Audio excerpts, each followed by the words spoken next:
This is Ruben Diaz, and he runs the children's programs for, it used to be Cherno House, which is now Comunidad Cesar Chavez, and it's through LA Family Housing Homeless Shelters.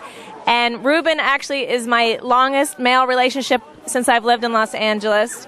I met him in 1991 when I first moved here, volunteering through my church. It was the children in the shelter in East LA that actually inspired me when Greg was talking about, when I started working for Baywatch later, and Greg was talking about doing a camp, and I said, I'll do it. I had these kids in mind, and it was actually the kids from Cherno House that inspired me to start Camp Baywatch, and they're the first kids we ever used from our first camp. So Ruben and I have had a long, ongoing relationship. That's true. Yeah, now I've been working for LA Family Housing for 20 years. And I've been running the children's program in the shelter. The shelter is located in the heart of East LA. It's a very rough area, that's for sure. And we've been helping the kids in many ways. Tay Collins and Greg Bonan, they've been helping our kids for generations. We have kids that are now older and they are parents themselves now. And they come back to the shelter and they look for Tay and they look for me because we've been doing great things for them. Mainly providing activities for them, but also education activities so they can learn something in the future, for the future. It's really amazing. Probably when you ask questions, they kind of shy and they don't know you that well. But in our way back, they talk to us because they're familiar with Myra and myself, my assistant. And they come out with some expressions that you really don't expect.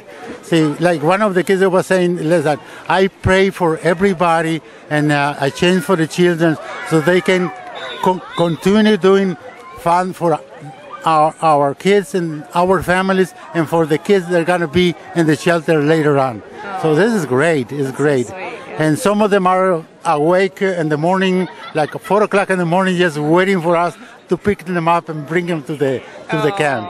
Yeah, that's absolutely amazing. That's so great. The shelter used to be a longer-term shelter where the kids could be there up to 3 years.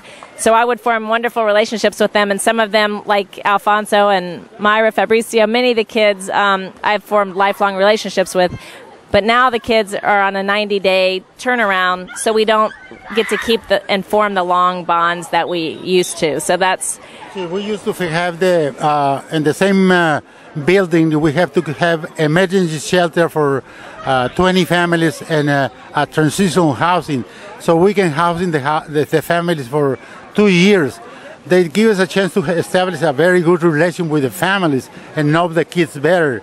And those families are coming back to the shelter, and they come and visit, and they come and look for myself, and they always ask me for Tay, and I know that's in their memories, good memories they have when they were in the shelter, and that's great. The kids that used to attend at the camp the year before, they want to come back again. Right. But it's one chance. It's a chance for the children, and it's one opportunity. And I'm pretty sure this experience for them is unique. They stay in their memories forever. This is the one activity we do a year that we try to have new kids experience it. If you visit the shelters and look around the building, you can see pictures of Tay everywhere. So Tay is our shelter is Tay. That's so sweet.